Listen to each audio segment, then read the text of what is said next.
Hello, जय हिंद दोस्तों। मैं शुभम आपका स्वागत करता हूं आपके अपने इस यूट्यूब चैनल शुभम ही क्लासेस में। आर्मी स्पेशल बैच 2021 हमारा कंटिन्यू है और आज जो हमारी क्लास होने वाली है वो मैथ्स यानी कि गणित की होने वाली है। आप सभी को पता है आपके एग्ज़ाम में 15 प्रश्नों का मैथ का सेट आता है, तो इसीलिए मैंने आज टॉप 15 मैथ्स के मिक्स प्रश्न लिए हैं और आज हम इनका टेस्ट लगाने वाले हैं और देखिएगा कि इन मिक्स प्रश्नों में से आपके कितने क्वेश्चन ठीक हो रहे हैं। बिल्कुल आपके आर्मी के लेवल के क्वेश्चन हैं और यकीन मानिएगा इसी लेवल के क्वेश्चन आपके एग्जाम में पूछे जाएंगे। तो अपना कॉपी पेन ज़रूर लेकर बैठिएगा। बहुत सारे प्रश्न ऐसे होंगे जिसमें आपको कॉपी पेन की ज़रूरत पड़ेगी। तो चलिए अपनी क्लास शुरू करते हैं।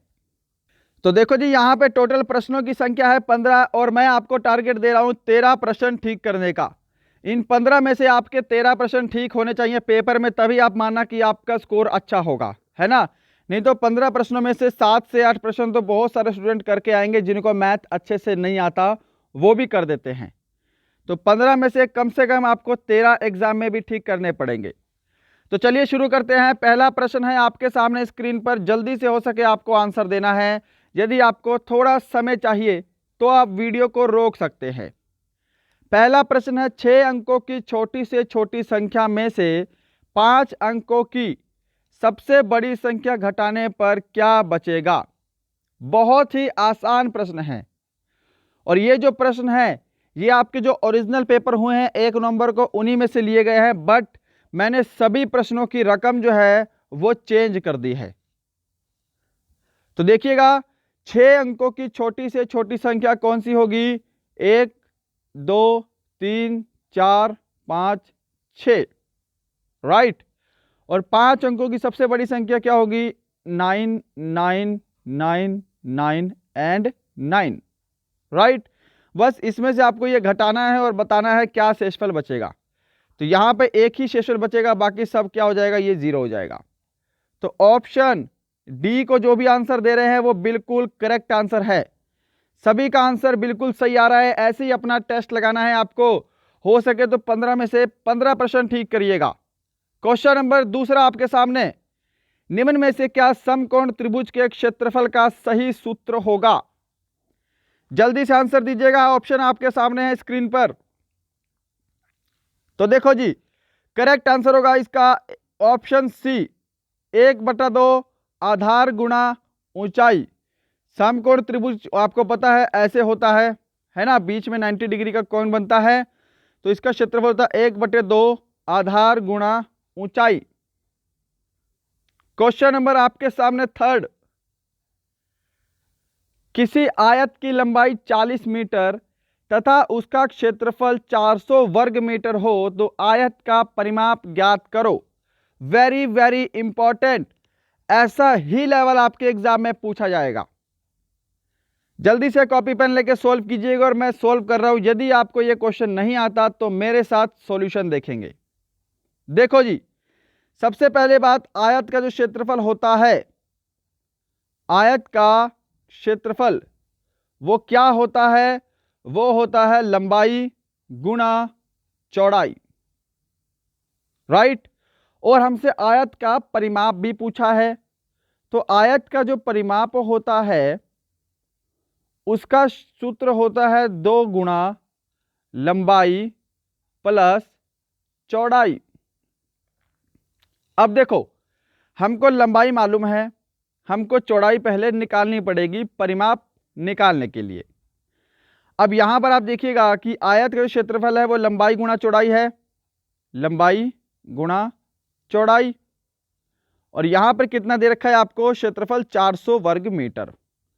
यानी कि लंबाई तो आपकी यहां पे 40 है गुणा चौड़ाई, समझ आ रहा है ना। देखो, लंबाई गुणा चौड़ाई, ये हो गया आयत के क्षेत्रफल का सूत्र और क्षेत्रफल आपको दिया है 400 वर्ग मीटर। तो इस 40 से कैंसिल करूंगा तो ये 10 बार में कैंसिल हो जाएगा। यानी कि जो आपकी चौड़ाई आई है वो आपकी 10 आ गई। अब आपको क्या निकालना है, आयत का परिमाप, जो कि ये होता है। अब इसको मैं यहाँ पे डायरेक्ट इंप्लीमेंट करूंगा। देखो, 2 लंबाई कितनी है 40 प्लस चौड़ाई कितनी है 10, तो 40 और 10 50, और 50 में 2 गुना होगा तो 50 दूनी 100 मीटर आपका करेक्ट आंसर होगा ऑप्शन बी। जिन्होंने भी ऑप्शन बी को आंसर दिया है उनका उत्तर बिल्कुल सही है।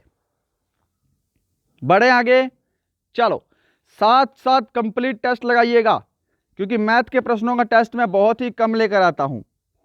क्वेश्चन नंबर 4, 9, 27 तथा, इसको सही कीजिएगा, 9, 27 तथा 81 का लघुत्तम समापवर्तक ज्ञात करें।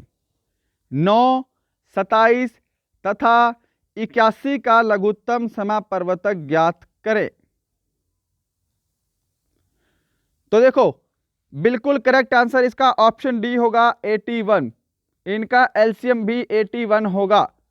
9, 27 और 81 का एलसीएम 81 होगा। आप ऑप्शन से भी कर सकते थे यहां पे, ठीक है। देखो एलसीएम क्या होगा, इनमें से जो सबसे बड़ी संख्या है मिनिमम वो तो होगा ही होगा, है ना, या फिर उससे आपको बाहर जाना है। तो 27, 36 और 45 तो हो ही नहीं सकता। राइट आंसर क्या होगा 81 होगा। नहीं तो आप ऐसे टेबल बना के भी कर सकते हैं। तो इस क्वेश्चन में सॉल्व करने लायक कुछ है नहीं, इसलिए हम बढ़ते हैं अपने नेक्स्ट क्वेश्चन की तरफ। आंसर मैच करते जाइएगा साथ साथ। क्वेश्चन नंबर 5, निम्न में से कौन सी संख्या एक पूर्ण वर्ग है? बताओ जी इस प्रश्न का आंसर, कौन सी संख्या एक पूर्ण वर्ग है?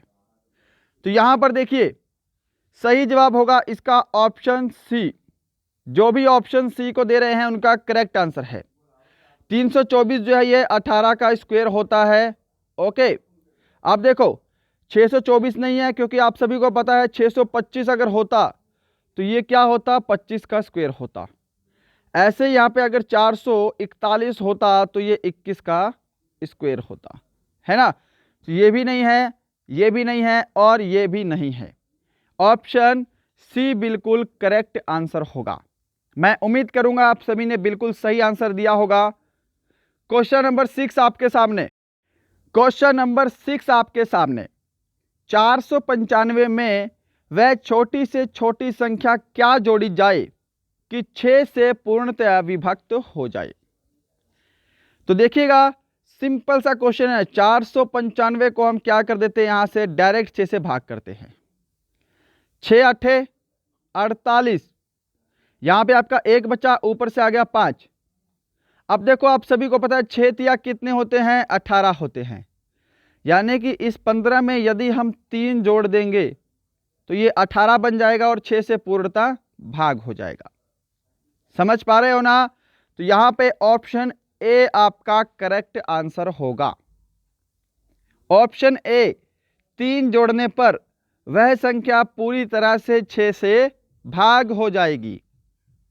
चले आगे, क्वेश्चन नंबर 7, किसका 25% 430 होगा? जल्दी से आंसर दो जी, वेरी वेरी इंपॉर्टेंट क्वेश्चन। किसका 25% 430 होगा? तो बढ़ते हैं सॉल्यूशन पे। आप पहले खुद सॉल्यूशन करना सभी प्रश्नों का। तो देखो किसका 25%, जो कि मैंने x मान लिया, x का 25% यानी कि 25/100 कितना होगा 430 होगा, बराबर 430। इतना समझ में आया ना। अब देखो 25 एकम 25 और 25 चौके 100, ये 4 इधर जाके 430 में गुणा हो जाएगा, तो x का मान कितना आ गया 0। 4 तिया 12 का 2 हासिल 1, 4 चौके 16 और 1 1720 आपका राइट आंसर होगा। कौन सा ऑप्शन? Option B. जो भी आंसर दे रहे हैं वो बिल्कुल करेक्ट आंसर दे रहे हैं। ऑप्शन बी आंसर सही होगा जी आपका। क्वेश्चन नंबर 8 आपके सामने स्क्रीन पर। 150 मीटर लंबी ट्रेन एक प्लेटफार्म को 10 मीटर प्रति सेकंड की गति से 25 सेकंड में पार करती है, तो प्लेटफार्म की लंबाई ज्ञात करें। तो देखिएगा जब भी कोई ट्रेन किसी प्लेटफार्म को, किसी पुल को पार करेगी तो ट्रेन के साथ साथ उस प्लेटफार्म की लंबाई भी जुड़ती है। ओके, और आपको एक फॉर्मूला पता होना चाहिए, क्या चीज, कि डिस्टेंस क्या होता है, स्पीड इनटू टाइम होता है। सभी को पता है ना। इसी फॉर्मूले से आपका पूरा ट्रेन वाला चैप्टर और पूरा टाइम एंड डिस्टेंस वाला चैप्टर कंप्लीट होता है। तो देखो यहां पर क्या करेंगे, ये इसके नीचे भाग में आ जाएगा, ठीक है। या फिर आप क्या कर सकते हो, सीधा टाइम वाला सूत्र लगा सकते हो, टाइम का, डिस्टेंस अपॉन स्पीड, ठीक है। ये सभी के सभी सूत्र इस फॉर्मूले से बने हैं। अब देखो कैसे सॉल्व करेंगे इस क्वेश्चन को। क्वेश्चन देखिएगा कैसे सॉल्व होगा, बहुत ही आसान तरीके से। ट्रेन की लंबाई 150 मीटर, ओके, इसके साथ प्लेटफार्म की लंबाई भी जुड़ेगी जिसको मैंने P लिख दिया। 10 मीटर प्रति सेकंड की गति से 25 सेकंड में पार कर रही है, 25 सेकंड में पार कर रही है। डिस्टेंस अपॉन स्पीड बराबर टाइम, ये आपका सूत्र लग गया यहां पे। बस अब ये 10 इधर जाके 25 में गुणा हो जाएगा, तो कितना हो गया, यहां पर आपका 150 प्लस, इसको मैं कलर चेंज कर लेता हूं, यहां पे आपका 150 प्लस P बराबर 250 हो गया, क्योंकि ये 10 इधर जाके 25 में गुणा हो गया। अब देखेगा कि ये 150 है, ये 150 इधर जाके 250 में माइनस हो जाएगा, क्योंकि दोनों तरफ साइन जो है वो प्लस का है, और बराबर से इधर जाके ये माइनस हो जाएगा। तो यहां से जो P का मान आया वो कितना आया जी, 100 आया। 250 में से 150 घटाने पर 100 बचेगा, तो प्लेटफार्म की लंबाई कितनी है, 100 मीटर है। ऑप्शन डी जिन्होंने आंसर दिया है उनका आंसर बिल्कुल सही है। क्वेश्चन नंबर 9 आपके सामने। मैं उम्मीद करूंगा आपको साथ साथ समझ भी आ रहा होगा, जिनको मैथ से नहीं आता। पूरा टेस्ट लगाइएगा, कम से कम 13 प्रश्न तो ठीक होने चाहिए इस आसान पेपर में। देखो जी, किसी अंक को 5 गुणा करने तथा 1 जोड़ने से वह अंक 3 बन जाता है, तो अंक ज्ञात करें। तो ऐसे प्रश्नों को आप ऑप्शन से करेंगे तो ज्यादा बेटर होगा। इसका राइट आंसर मुझे मालूम है, तो मैं डायरेक्ट आपको राइट आंसर से ही सॉल्व करवाऊंगा। ऑप्शन ए करेक्ट होगा जी। देखो 0.4 को पहले 5 से गुणा करेंगे, तो 5 से गुणा करने पर 5 चौके 20, यानी कि ये 2 बच गया। अब 2 में अगर हम 1 जोड़ेंगे तो कितना बन रहा है भाई, ये आपका 3 बन रहा है, यानी कि ऑप्शन ए आपका सेटिस्फाई है। ऑप्शन ए करेक्ट आंसर होगा, है ना। चले आगे, चलो क्वेश्चन नंबर 10 आपके सामने। किसी वस्तु का विक्रय मूल्य 1750 रुपए है, यदि 75% का लाभ हुआ तो क्रय मूल्य ज्ञात करें। क्रय मूल्य यानी कि कॉस्ट प्राइस, और कॉस्ट प्राइस निकालने का सूत्र आपको मैंने बताया है, प्रॉफिट एंड लॉस वाला चैप्टर मैंने आपको कंप्लीट कराया है। इसका सूत्र होता है विक्रय मूल्य गुणा 100, और अगर लाभ हुआ है तो क्या होता है 100 प्लस प्रॉफिट %। ये होता है आपके क्रय मूल्य का सूत्र। तो देखिएगा विक्रय मूल्य आपका है 1750 रुपए, गुणा क्या करेंगे 100 करेंगे, और नीचे 100 प्लस प्रॉफिट यानी कि 100 प्लस 75 175 हो जाएगा। यहां से आपका कॉस्ट प्राइस यानी कि क्रय मूल्य आएगा। अब देखो 175 से ये 1750 आपका 10 बार में कट गया। 100 को अगर मैं 10 से गुणा करूंगा तो कितना आएगा जी, आपका 1000 आएगा। और ऑप्शन सी आपका यहां से सही आंसर होगा। 1000 रुपए वस्तु का क्रय मूल्य है। ओके, मैं उम्मीद करूंगा सभी को समझ में आया होगा। थोड़ी सी बैकग्राउंड नॉइस आ रही है, इसको आप इग्नोर कर सकते हैं प्लीज, है ना। Question number 11। किसी धनराशि पर 5% वार्षिक ब्याज की दर से 4 वर्ष का साधारण ब्याज 1200 होगा, तो वो धनराशि आपको बतानी है। तो देखो जी, सूत्र आप सभी को पता है क्या होता है।